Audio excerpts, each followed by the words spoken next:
As we enter into the next roller coaster season, I wanted to get into my currently planned trips and what I'm looking forward to most riding. I wish I could just go anywhere so I could go to all the new roller coasters opening up this year, but this will do. First, I'll be starting my first ever trip to India in early March, and I will be going to Magica, which is a little east of Mumbai in India. This looks to be one of the most themed parks in India and has 4 roller coasters, including a Premier Rides indoor launch roller coaster and Balajar Malabiyard floorless roller coaster, and a variety of dark rides. My next trip will start at the end of May and revolve around Hollywood Nights at Holiday World in Santa Claus, Indiana. This trip will be my tour of Lake Erie, since I'll be going to all the main amusement parks around Lake Erie, except Darien Lake, since it's not open on the weekdays in early June. But it's another excuse to go back and maybe do a New York or New England trip that includes it. I'm hoping to start out at Kings Island after an evening flight to Cincinnati for some amazing night rides on some great roller coasters in the woods, like the Beast, since I missed it at night on my first visit. After some night rides there, I'll make my way to Holiday World for Hollywood Nights for the Friday through Saturday event. I'm looking forward to finally enjoying the behind-the-scenes walk-back tour of the Voyage and Thunderbird, which I've missed the past 2 times I've gone. I'm looking forward to meeting up with a more fun roller coaster enthusiast and enjoy the quality time and roller coaster marathons with everyone. Also, it's supposed to be a new moon during the event, so the darkness will make the night rides even better. After this 2-day event, which includes exclusive ride time on the roller coasters and water slides, we will be traveling to the Columbus Zoo on Sunday for our first ever visit to ride their classic wooden roller coaster, Sea Dragon, as well as get the spinning roller coaster credit. We'd also might have to try their Pro Slides water coaster as well. After a quick stop there, we will drive the same day to Waldameer, since it's not open on the weekdays in early June. I've always wanted to go here, but it always seemed out of the way, until now. I'm excited for the great views of Lake Erie, and some hopefully fun other rides. On Monday, we'll make our way to Canada for my first time there and cross the border to get my first visit to Canada's Wonderland, and maybe also ride the Franken Coaster in Niagara Falls. I'll also have to check out the falls as well, since I've never been there. If we're lucky and they reopen Dragon Mountain at Marineland, I would love to go just to get it on that aerodynamics looping roller coaster, but that's highly unlikely. On Tuesday, I'll hopefully get the remaining roller coaster credits at Canada's Wonderland and then head to CJ Barrymore's in Michigan near Detroit for some night rides on their 2 roller coasters and other rides. On Wednesday, I'll be making my way to Cedar Point to finally get on Wild Mouse, my #1 Steel Vengeance, and hopefully Top Thrill 2 and or Siren's Curse. This is one of my favorite parks, so hopefully I can enjoy a lot of the park. On Thursday, I'll be wrapping up my trip at Kings Island for a day trip there and get some redemption rides on Orion and the Bat, since I didn't really care for them as much on my first visit in 2023. Also, I'll get the newest roller coaster credit there, Snoopy's Racing Railway. I'm still hoping to make some other plans this year, with a trip to Orlando and maybe New England, but they are still up in the air. With that, let's get into my top most anticipated roller coasters I'm excited to ride during these 2 trips. At number 10, we have Sea Dragon at the Columbus Zoo. This classic Philadelphia Toboggan Company wooden roller coaster was designed by John C. Allen in 1956 and looks to be a fun airtime-filled family ride with buzz bar restraints that should be a good time with not much keeping you in your seat while you fly into the air through a variety of airtime hills and little turns. At number 9, we have Loop Roller Coaster at CJ Barrymore's near Detroit, Michigan. This will be my first Pinfari Zyklon model, and I've heard they're very forceful and janky, especially in the loop.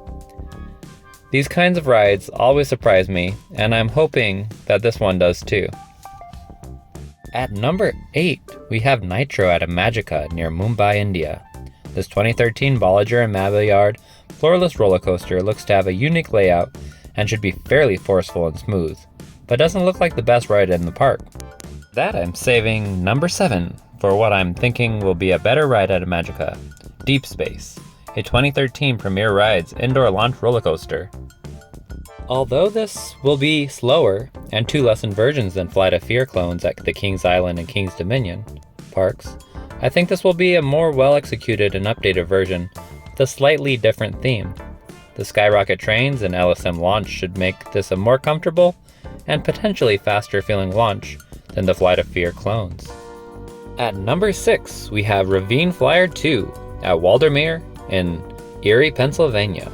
This 2008 Gravity Group wooden terrain coaster looks to be an amazing airtime and lateral filled roller coaster, similar to the Voyage or Mystic Timbers at Holiday World and Kings Island respectively, but on a much smaller scale.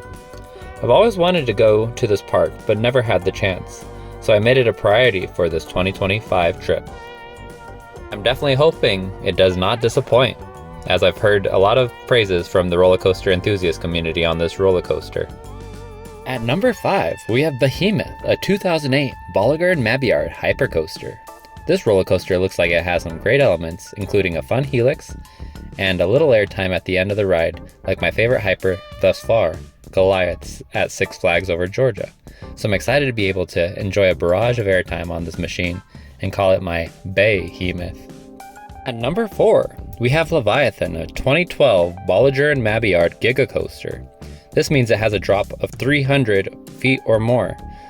Although this is the first of its kind that B&M created, this looks to be a very forceful and fun creation, even if it might be a little short.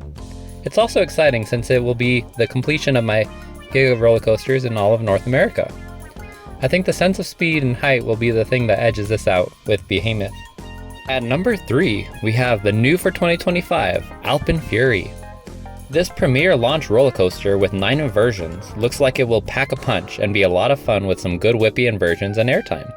Going into Wonder Mountain and blasting out the top looks to be an unreal feeling, and will be doing something interesting with all the transitions, and I'm all for it. This is definitely going to be elite. At number 2, we have the short-lived 2024 Zamperla Frankenstein coaster of Top Thrill 2. Despite the challenges and only staying open for a little more than a week, I'm hoping it will reopen in time for early June. If I'm lucky and the roller coaster gods shine down upon me, I might be able to get on this thing and give it a go. Although the launch might not be as strong as the previous version, I'm looking forward to the 100-mile-per-hour backward section up the spike and crazy airtime that's supposed to be over the top hat, unless they have to neuter some of the launch.